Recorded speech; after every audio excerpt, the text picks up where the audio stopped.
గుమ్మడికాయంత విశాలమైన రాజ్యం, భయంతో పాలించే వంకాయరాజు. లోపల మాత్రం ఒక్క భయం, ఎవరైనా నా స్థానాన్ని తీసుకుంటారేమో. ఎండలు మొదలయ్యాయి, నదులు ఎండిపోయాయి, పొలాలు వాడిపోయాయి.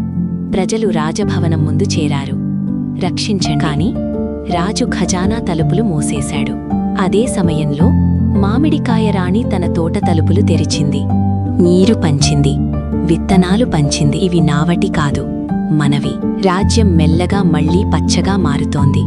ప్రజలు ఒక్క పేరు మాత్రమే చెబుతున్నారు, రాణి. కోట గోపురం మీద నుంచి చూస్తున్న రాజు.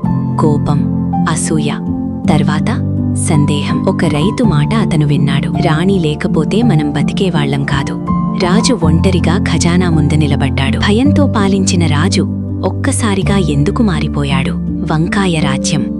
అసలు ఏమి జరిగిందో తెలుసుకోవాలంటే టైటిల్పై క్లిక్ చేయండి.